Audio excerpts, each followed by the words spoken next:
Last year, 28 Years Later was one of my favorite films to release. This January, we already have a sequel, 28 Years Later, The Bone Temple. Before I dive into my review on the film, if you would hit the subscribe button, the like button, and the bell so you never have to miss another video review in 2026, plus a 28 franchise ranking coming in a few days. That would mean a lot to me if you would subscribe to the like button and hit the bell. And comment down below, what are your opinions on 28 Years Later, The Bone Temple? What are your opinions on the first 28 Years Later? Are you excited for this movie? If you haven't seen it, I would love to know all that and more.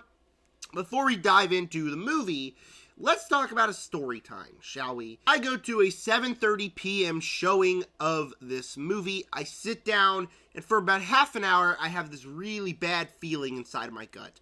Like, really bad feeling. Like, my heart is pounding so fast, my head won't stop running. So I watch half an hour of the movie, and I'm like, you know what, I can't focus. I'm just gonna leave.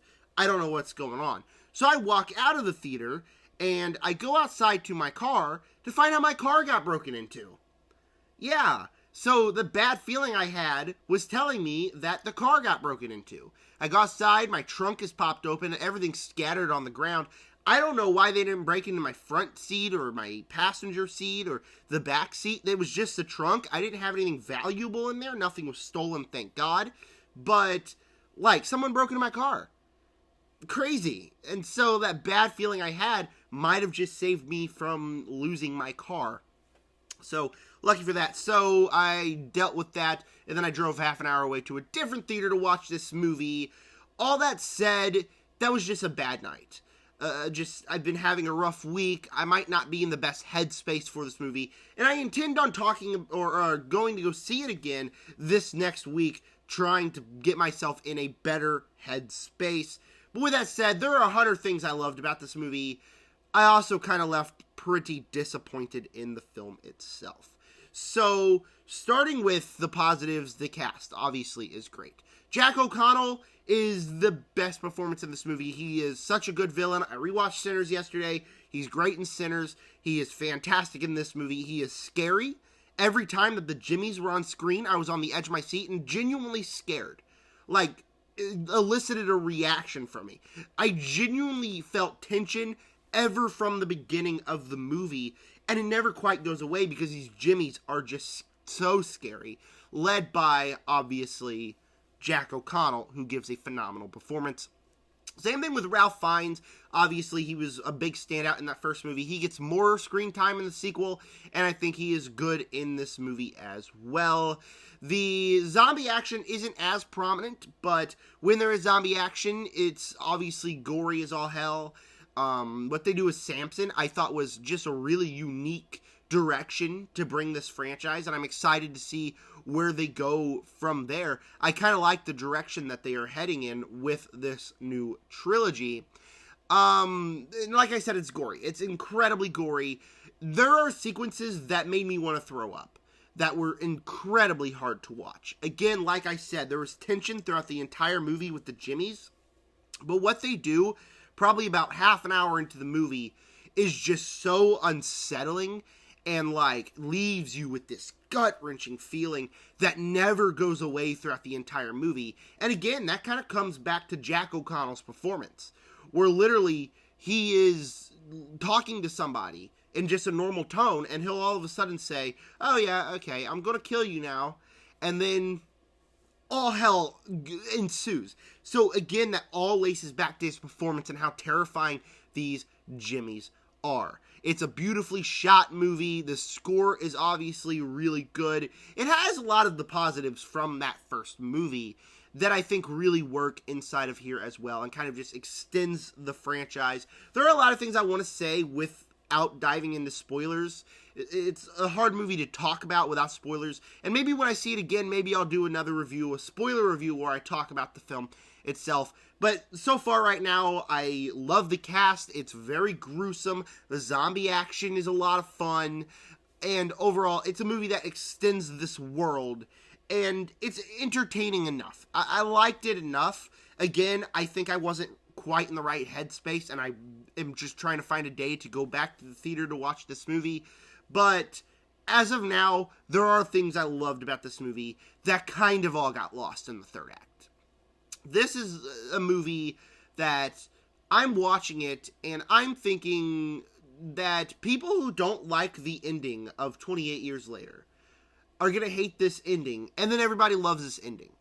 And I did not like this ending whatsoever. And it kind of sounds hypocritical of me as someone who loved the ending of 28 Years Later. It really pushes it. Like, it's so campy and so goofy.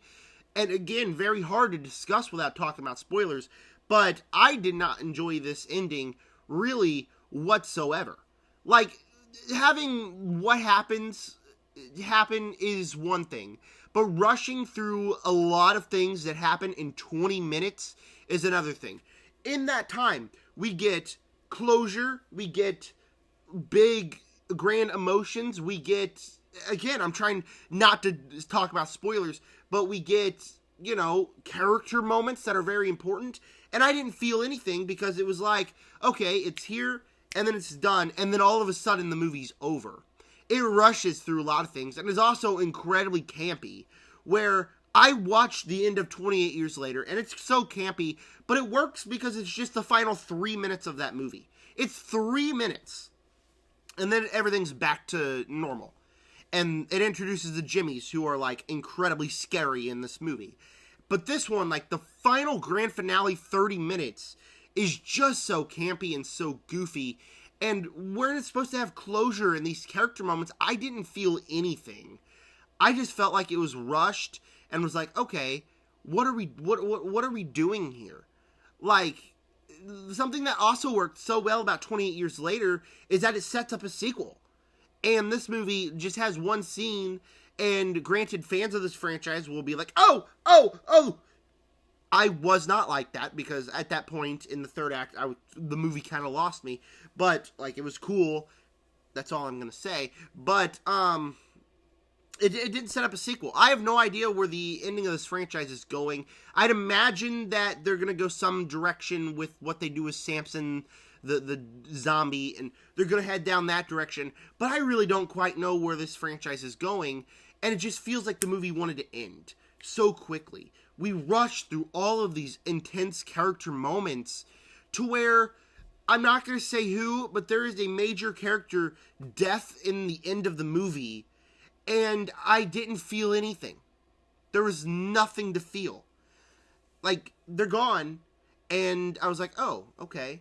Because leading up to that moment, it's just so campy and so goofy and didn't quite work for me. Again, it could be because I was not in the right headspace to enjoy this movie at the time, or because it just had genuine flaws, and I'm going to be checking it out again this next week.